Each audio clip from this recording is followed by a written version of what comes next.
bom dia, a paz do Senhor seja sobre a tua vida, meu querido, minha querida. Eu quero agradecer a você por ter clicado neste vídeo. Eu sou o pastor Ricardo José, servo do Senhor Jesus Cristo. O objetivo deste canal é sempre levar uma mensagem de vida, de paz e de amor vindo da parte de Deus através da leitura da palavra, a Bíblia Sagrada. Porque para mim e para você e para todos nós que acreditamos no Senhor Jesus Cristo, a sua palavra ela é pura, ela é verdadeira, ela é fiel para nos redimir, para nos auxiliar, para nos exortar a ter uma vida digna na presença de Deus e dos homens. Amém? Muito bem, vamos à mensagem e à oração de hoje. Ouça a mensagem e no final estarei orando por você e por toda a sua família. Romanos capítulo 6. O que diremos, pois? Permaneceremos no pecado para que a graça seja mais abundante? De modo nenhum. Nós que estamos mortos para o pecado, como viveremos ainda nele? Ou não sabeis que todos quantos fomos batizados em Jesus Cristo, fomos batizados na sua morte? De sorte que fomos sepultados com ele pelo batismo na morte, para que, como Cristo ressuscitou dos mortos, para a glória do Pai, assim andemos nós também em novidade de vida. Porque se fomos plantados juntamente com ele na semelhança da sua morte, também o seremos na sua ressurreição, sabendo isto, que o nosso velho homem com ele foi crucificado, para que o corpo do pecado seja desfeito, a fim de que não sirvamos mais ao pecado, porque aquele que está morto está justificado do pecado. Ora, se já morremos com Cristo, cremos que também com ele viveremos. Glórias ao Pai, glórias ao Filho, glórias ao Espírito Santo. Meus queridos, veja só. Aqui o apóstolo Paulo, ao escrever esta carta à igreja, ele vem trazendo esse posicionamento que a graça não nos deixa permanecer no pecado. A graça salvadora de Cristo antes nos livra do poder do pecado. Nós precisamos acreditar nisso e viver isso e nos esforçar para que esta graça salvadora ela nos auxilie para dizer não ao pecado. Então, nós não podemos mais permanecer no pecado. Aqui Paulo ele vem contestando a ideia errônea de que muitos crentes podem continuar no pecado e ainda assim estarem livres da condenação eterna, em virtude da graça e misericórdia de Deus em Cristo. Aqui o apóstolo Paulo vem refutar essa distorção antinominada de doutrina da graça, pondo em relevo uma verdade fundamental. O verdadeiro cristão, o verdadeiro crente, ele demonstra estar em Cristo por estar morto para o pecado, ou seja, para as práticas pecaminosas.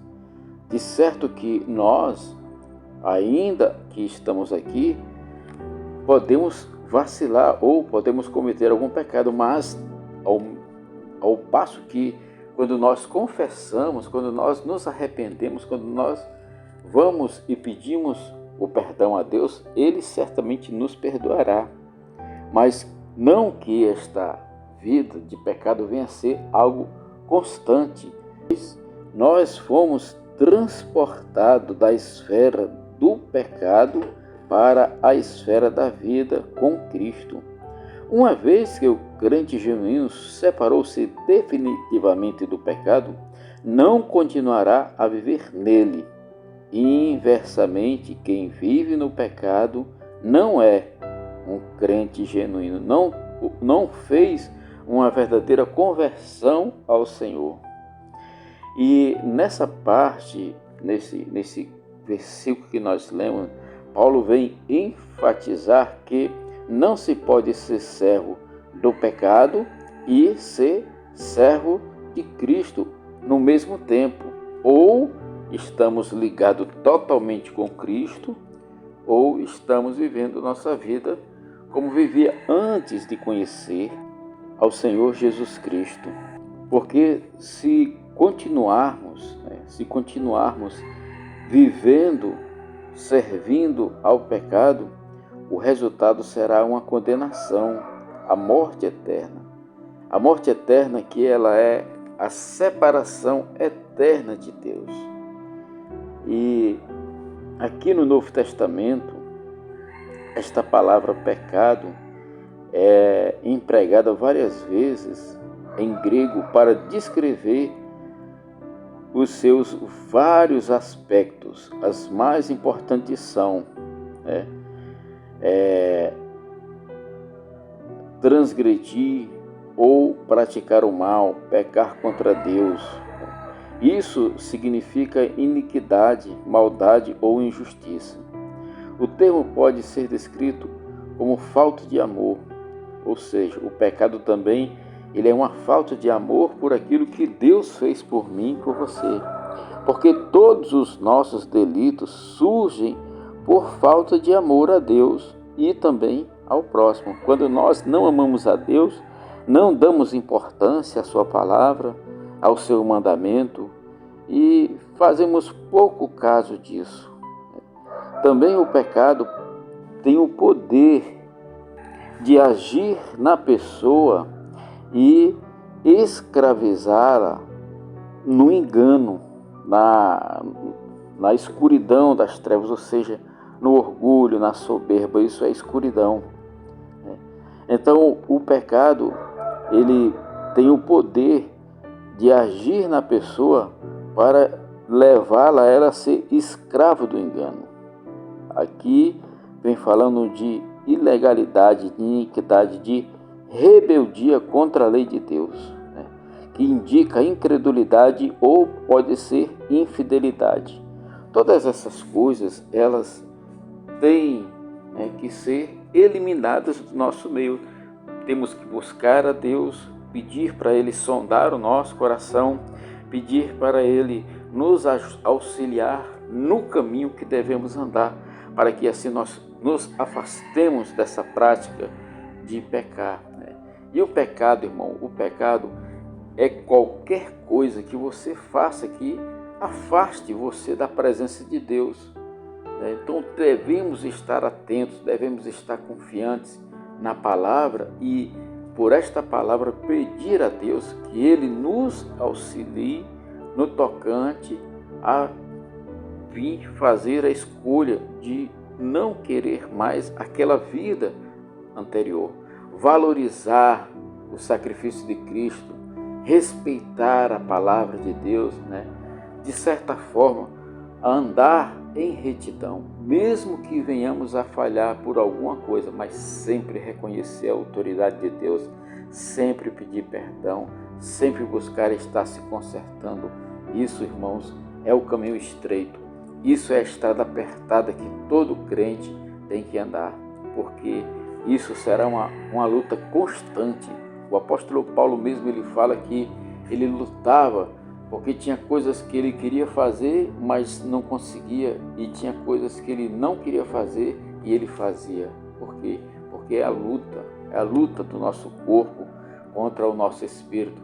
O corpo querendo fazer a vontade própria e o espírito querendo fazer a vontade de Deus. E nisso aí nós temos que lutar e ser obedientes à palavra.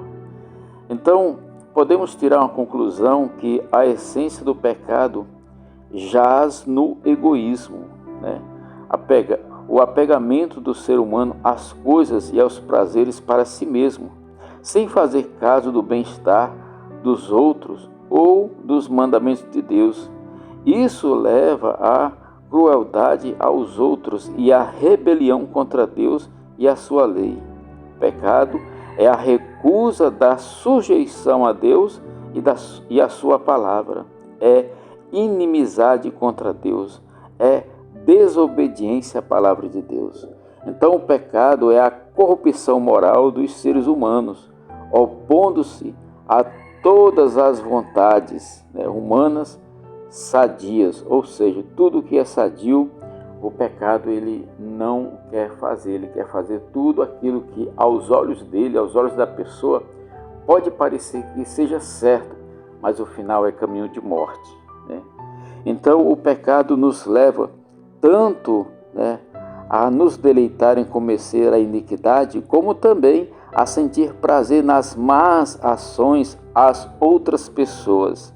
E por outro lado, é um poder que escraviza e corrompe à medida que nos entregamos a ele. Ou seja, quanto mais nós cometemos pecado, quanto mais nós nos afastamos de Deus, mais o pecado fica arraigado nos desejos humanos. O pecado foi introduzido por Adão na raça humana e isso afetou a todos.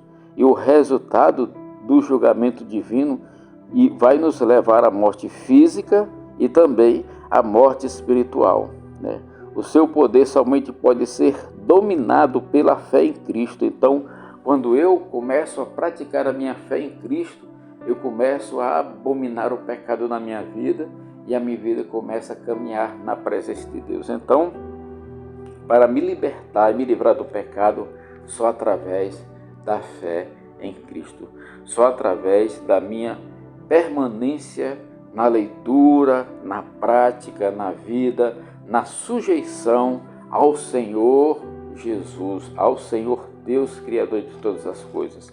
Quando eu me sujeito a Deus, quando eu me sujeito à palavra de Deus, à sua vontade, quando eu começo a aborrecer os meus desejos, as minhas vontades próprias e amar a Deus acima de todas as coisas, eu serei justificado. Então, não podemos permanecer no pecado. Não podemos permanecer longe da presença de Deus. Antes, temos que subjugar a nossa vontade, a nossa carne, a vontade de Deus. Amém? Senhor, Pai de misericórdia, a Tua palavra ela é bem clara, ela é bem eficiente e ela é pura. E ela é como se fosse uma espada. Na verdade, ela é uma espada e ela corta juntas e medulas, alma e espírito. E ela nos aponta como devemos agir, como devemos ser. Por isso, nesta hora, eu uno a minha fé com a fé dos meus irmãos, desses que têm nos acompanhado todos os dias. Venhamos aqui, Pai, reconhecer a Tua soberania. Tu és o Criador de todas as coisas, sem Ti nada do que foi feito se fez. Por isso, nós rendemos graças ao Teu nome. Tu estás aí e hoje nós somos Teus filhos por adoção, porque acreditamos na palavra do Senhor Jesus e recebemos esse poder maravilhoso que nos é dado em nome de Jesus. Por isso, Pai, nesta hora, pedimos perdão pelos nossos pecados. Perdoa-nos e ajuda-nos a caminhar em Tua direção. Ajuda-nos a vencer o orgulho, a soberba. Sonda, Pai, o nosso coração. Sonda o nosso coração. Vê se há alguma coisa má em nós e nos ajude, nos limpe. Toda vez que lermos a palavra, que meditarmos em Tua palavra, que orarmos, que buscarmos, que cantarmos em louvores, sejamos limpos, ó Deus, pela Tua palavra, para que possamos chegar mais perto da Tua presença. Pai, nessa hora eu uno a minha fé com os meus irmãos, intercedendo por todos os nossos familiares, pela minha família, pela família do meu irmão, pela família da minha irmã, pela família de cada um de nós. Nós pedimos, Senhor, em nome de Jesus, vai curando, vai libertando, vai abençoando em nome do Pai. De forma, Deus, que nós temos muito a pedir, temos muito a apresentar, temos muito a agradecer por nossas vidas.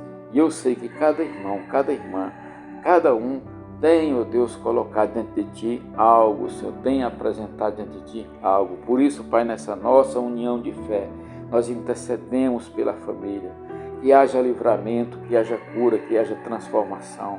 Meu Deus e meu Pai, abençoa o trabalho de cada um, sustento, a manutenção. A tua palavra diz: devemos buscar em primeiro lugar o teu reino e a tua justiça. E as demais coisas, aquilo que nós vamos precisar, seja dinheiro, seja emprego, seja saúde, seja alimento, o Senhor vai nos providenciar tudo, Senhor, para que possamos viver esta vida enquanto estamos aqui, aguardando, Deus, ser chamados por Ti para a Tua glória. Pai, em nome de Jesus, abençoa a vida deste meu irmão, abençoa a vida desta minha irmã, dá a ele sabedoria e discernimento, revela-te para ele através da Tua palavra, encha o coração dele com paz, com amor e com segurança, que eles possam ser um diferencial em sua família, que eles possam estar abençoando a sua família, que a sua família possa ser alcançada por Ti, Senhor, através da vida e do testemunho de cada um. Por isso nós pedimos nesta hora por cada um deles. Senhor, se alguém precisando de um emprego, abra portas de emprego para este irmão, esta irmã. Senhor, se ele está enfrentando alguma dificuldade em seu negócio, dá a ele sabedoria, entendimento e capacidade de resolver esses problemas, essas dificuldades que ele tem enfrentado. Porque o Senhor anda por sobre as águas, isso quer dizer que o Senhor está no controle de todas as coisas. Nos ajude, Senhor, a sermos homens e mulheres de acordo com a Tua vontade. Se alguém, ó Deus, está enfrentando problemas familiares, Senhor, vai apaziguando, vai dando uma comunhão, pais e filhos, filhos e pais, esposas e maridos, maridos e esposas, que haja comunhão, que haja o amor, que haja o perdão, que haja, Deus, a consideração uns para com os outros, em nome de Jesus. Meu Deus e meu Pai, também oramos por nossa nação. Tenha misericórdia da nossa nação. Oramos pelas nossas autoridades, tenha misericórdia das nossas autoridades. Oramos, ó Pai, e apresentamos os missionários, as pessoas que estão envolvidas na Tua palavra, que têm pregado o Teu Evangelho pelos 4 cantos desse planeta. Traz, ó Deus, a graça, a sabedoria para cada um deles. Dá a deles, Deus, manutenção para que o ministério, o trabalho deles possa ser frutífero. Pai, em nome de Jesus, eu sei, meu Deus, que muito nós temos a falar contigo. Ainda que venhamos a dizer muitas e muitas palavras, não será suficiente. Mas nós estamos aqui reconhecendo a Tua autoridade. Abençoa a vida deste meu irmão, a vida desta minha irmã. Abençoa a sua saúde, abençoa a sua família. Abençoe o seu trabalho, o seu rendimento. Dê a ele graça e sabedoria. Em nome do Pai, do Filho e do Espírito Santo. Abençoe os missionários, abençoe a nossa nação, em nome de Jesus. Pai, muito obrigado por mais um dia estarmos aqui em Tua presença. Meu querido irmão, minha querida irmã, você que tem nos acompanhado, creia, pratique, leia a palavra do Senhor Jesus. Viva e você verá grandes coisas que o Senhor tem ao meu favor e ao teu favor. Fica na paz. Que Deus te abençoe e até amanhã, se Deus assim nos permitir.